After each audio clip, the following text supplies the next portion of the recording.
I often describe our federal regulators as the cop on the beat. That is, they're out there to look for illegal or unsafe conduct, try to stop that conduct before it happens. Is that an accurate way to describe what the New York Fed supervisory role is? I would characterize it slightly different. Our main goal is to ensure the safety and soundness of the institutions that we supervise. If in the process of doing that we see behavior that we think is illegal, then our job is to refer it to the enforcement agencies. But I don't really think of it as quite as the way you characterize it, as cop on the beat. I think of it more like a fire warden to make sure that the institution is run well, so that it's not going to catch on fire and burn down, and managed in a way that if the institution is stressed, that it doesn't collapse and threaten the rest of the financial system. So I think there is a enforcement element to it, but I don't think our primary purpose as supervisors is really the cop on the beat. Now, that doesn't mean that if we see something we should walk by it and ignore it. I don't think that's the case at all. But you don't think you should be doing any investigation? You should wait to see if it jumps in front of you? Because I think our primary focus on supervision is ensuring that the bank is safe and sound, that is run well.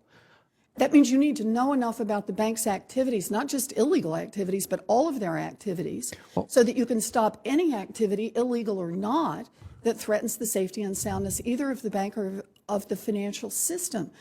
And yet you think you shouldn't be investigating them? But I think I don't understand what the distinction is. Well, I think what you're proposing is something that I think would be very difficult to do in practice, which is us sort of evaluating every transaction that the bank does on a transaction by transaction basis. And I just don't think that's practical.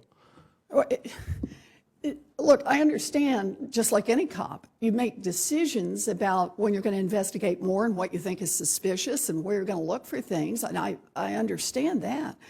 But that's what it means to be a cop on the beat. So I'll give you an example on reference rates.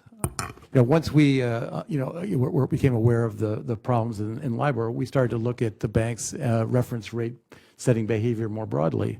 So if there is a fair enough, do you wish you'd looked a little earlier? Well, my point is... Excuse me, do you wish you'd looked a little earlier? I think it's fair to say. Maybe investigated a bit more before they had cheated people for years? But my point is, once we become aware of something, of course we're going to investigate it. But the notion that we're going to be aware of everything that's going on in these large institutions in real time, I just don't think I'd just like to hear you say that you're really going to try to investigate things, though. And I think LIBOR is not an example that works for you. I think you should have been investigating a whole lot earlier. But I tell you what, let's take a look at this. We've got our safety and soundness. We at least can agree on that this is important. It's not just illegal behavior that you stop. It's any behavior that threatens safety and soundness of the bank, and illegal behavior if you happen to stumble across it, which I think is what you said to me. So let's focus. I wouldn't say stumble. I would say see. But you're not looking. No, we're looking. Our eyes are open. All right. We've talked about the report that Professor Beim did, and there are two parts to the supervisory process: recognizing the potential problems and then acting on them. And the point he makes in his report, I just want to quote from it, is the problem of recognition is hard, but he goes on to say the problem of action is yet more difficult. We find that during the run-up to the recent crisis, many potential issues were identified but did not ring alarms and were not acted upon.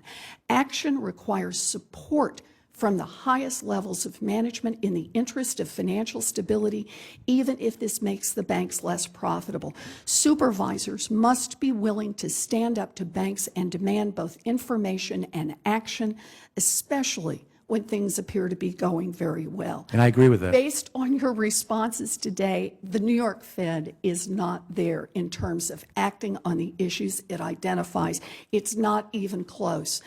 What we've got here, action, is warning a foreign regulator about a plot to evade the law that you have uncovered. Action is about shutting down shady transactions that could imperil the safety and soundness of the bank.